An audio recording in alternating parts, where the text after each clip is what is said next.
Sabe aquelas tendências que, indiferente da época, têm a capacidade de se mesclar aos diferentes estilos e gostos? Então, vou apresentar as 10 principais que eu tenho observado há um tempo e registrei elas na Casa Cor desse ano.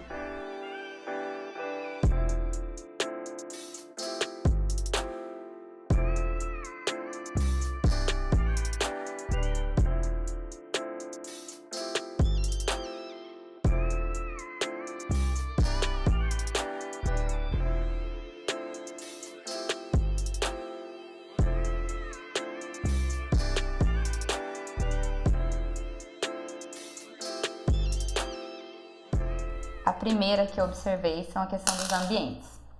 Já faz muito tempo que a ideia de ambientes ele vem de uma característica do tradicional, da casa toda segmentada, né? A sala, quartos, corredor, quartos, todos os ambientes separados. Uma das características principais que desde a década de 50 já vem sendo algo não é nem imposto, mas proposto, né? É a questão da integração dos ambientes. E isso, de uma maneira geral, por mais que não seja algo novo, mas vem se adaptando, vem mesclando, e de uma maneira bem legal você vê integrações de formas diferentes. Hoje em dia você observa muito a questão de integração, devido acho que os espaços pequenos, uma necessidade maior de integrar para conseguir fazer com que esses espaços tenham uma característica melhor para viver. Então você vê que entre os ambientes, por exemplo, banheiros, um espaço um pouco maior do que o convencional, mas que consegue se adaptar e mesclar com o quarto, a conversar de uma maneira diferente. Eu separei assim: paredes divisórias e painéis. Achei que é bem interessante, porque ambas elas estão na mesma superfície, né? Então, assim, a questão das paredes é uma outra forma de delimitação, né? É uma forma de delimitação do espaço. O que eu observei bastante é que tem utilizado a parede desconexa do forro. Então, você tem lá a parede e muitas vezes ela serve como um painel. Em alguns aspectos, acaba sendo ruim por questão de acústica, né? De repente, um ambiente que você quer uma privacidade maior, você tem que repensar. Mas em alguns casos eu acho que fica bem bacana. Tem que pautar bastante a questão do programa de necessidades, qual que seria o ambiente. Mas essa questão de estar desconexo é bem legal. As divisórias também, elas acabam entrando como um separador entre ambientes, desconexos muitas vezes do forro. Eu tenho uma divisória ali que não é conectada com o forro, parece que é coisa assim, nossa, não tem nada demais, mas você vê que tem uma grande tendência a ser utilizada de uma maneira assim, muito mais do que o comum. E a questão também dos painéis. Os painéis, nesse caso, vou fazer um painel de televisão, uma estante, vou fazer um painel no quarto, vou fazer um painel... Esse também, não levando ele até o forro, desconectando ele. Acho que trazendo uma atmosfera mais assim, pontual, para aquele exato ambiente, para aquele ambiente, não exagerando, né? Eu acredito que é uma grande tendência. Forro e iluminação. Esse aí é bem legal, porque numa sequência veio os ambientes, as paredes que dividem eles, que eu comentei que os ambientes estão mais integrados, aí as paredes elas estão desconexas, e o forro, né, que é uma delimitação, uma superfície horizontal, assim que nós chamamos, ele também vem de uma maneira bem diferente. É bacana assim, que em diversas situações o forro ele é bem utilizado. Eu sempre comento assim para um cliente, quando eu vou fazer um projeto de forro e iluminação sem pensar no interiores em conjunto, eu prefiro fazer algo mais simples, porque daí o que acontece? A gente não limita o cliente quando ele for escolher um móvel, qualquer outra coisa que vai compor, por questão que o forro ele é uma superfície muito ampla, assim como o piso. Então são duas superfícies que delimitam muito o espaço e ele proporciona isso. Mas o forro, o principal aspecto dele que eu observei e que eu trago aqui hoje é o seguinte, é essa simplicidade, para permitir o quê? Maior criação.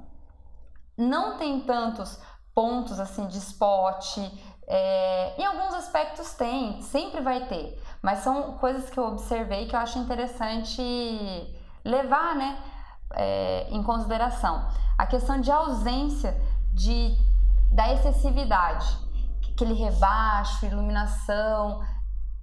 Existe uma grande tendência a utilizar painéis, a fazer uma união entre piso, parede e forro com o mesmo revestimento, né? Assim como existe a tendência também da parede estar desconexa. Mas quando for conectar, criar uma superfície só. Existe essa grande tendência.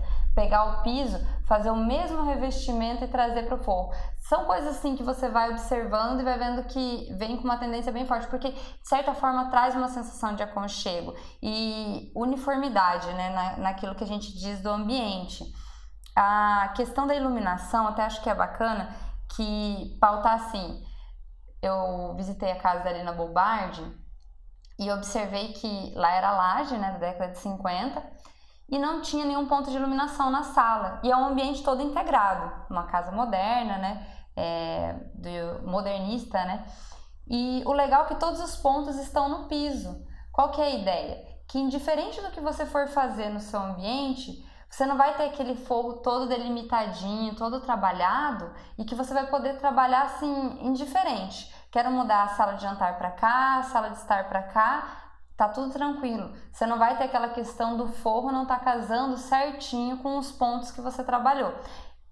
Vale lembrar que eu adoro trabalhar o gesso ou qualquer outro tipo de forro, mas que são tendências que eu estou observando, né? E não são tendências de agora, mas que por isso que eu trouxe, que já vem diferente da época, elas são tendências fortes e que vale a pena ressaltar.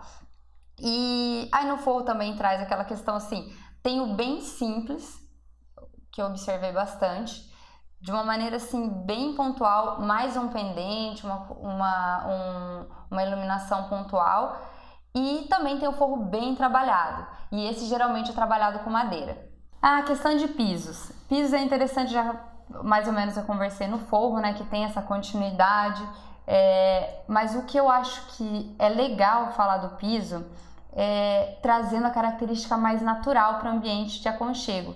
Sabe, hoje em dia tem uns porcelanatos que algumas fábricas já estão fazendo, que ela tem o aspecto de pedra natural, toda orgânica, a forma dela. Então você coloca no chão, parece assim realmente pedra. E daí não tem aquela coisa de, nossa, é muito difícil, né, de trabalhar. Tem a questão dos seixos, que hoje tem o seixo telado, que daí dá para assentar no piso sem a maior dificuldade de colocar peça a peça. E a madeira. Então, um dos aspectos principais é essa questão do aconchego e trazer um aspecto mais natural para o ambiente.